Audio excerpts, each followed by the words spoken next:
అసలు దాన్ని ఏమంటాం, పిశాచాలు కూడా ఇట్లా చేయము, రాక్షసులు అనలేవు. ఇవంతా సంకర ఇది ఉన్నట్టుంది. ఇవన్నీ కలిస్తే తయారైన తెగ ఏదో ఒకటి ఉన్నట్టుంది. ఆ తెగ పూనుకుంటే మాత్రమే ఇట్లా చేయగలదు. దాంట్లో అంటే ఇంకా ఘోరము బాధ కలిగించి భయం వేసేది ఏంటంటే ఈ తెగ అనార్గనైజ్గా లేదు, ఆర్గనైజ్ అయింది, పూర్తి సమన్వయంతో పనిచేస్తుంది.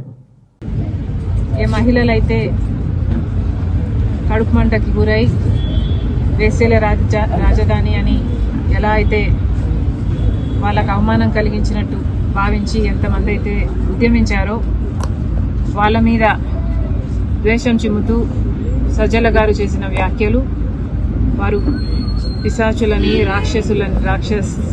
రాక్షసుల్లాగా ప్రవర్తిస్తున్నారని, ఇంకా చాలా నీచంగా సంకర జాతి అని చాలా నీచంగా మాట్లాడడం జరిగింది.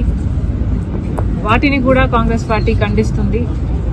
తప్పు చేసినప్పుడు క్షమించండి అని అడగడంలో నామోషీ లేదు.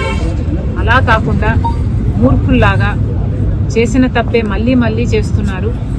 ఇది వైసీపీకి కొత్తేమీ కాదు. ఇదే సజ్జల గారు, ఇదే సజ్జల రామకృష్ణ రెడ్డి కొడుకు కూడా, భార్గవ గారు కూడా నన్ను కూడా వదిలిపెట్టకుండా నా మీద కూడా ఒక సైన్యం సోషల్ మీడియా వేదికగా పనిచేశారు. రాజశేఖర రెడ్డి బిడ్డనని చూడలేదు, ఒక మహిళనని చూడలేదు, ఒక తల్లినని చూడలేదు. చాలా కించపరిచిన సందర్భాలు అనేకం.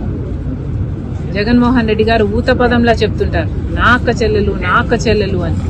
మరి అలాంటప్పుడు జగన్మోహన్ రెడ్డి గారు ఆలోచన చేసుకోవాలి, వైసీపీ పార్టీ ఆలోచన చేసుకోవాలి. మీ సొంత అక్క చెల్లెలకి మర్యాద లేదు. కనీసం రాష్ట్రంలో ఉన్న మహిళలు, మీకు ఓట్లేసిన మహిళలు, మిమ్మల్ని ఒకప్పుడు ముఖ్యమంత్రిని చేసిన మహిళలు, కనీసం వాళ్ళనన్నా గౌరవిస్తే మీకు రాజకీయాలలో భవిష్యత్తు ఉంటుంది, లేకపోతే అది కూడా మిగలదు. Thank you.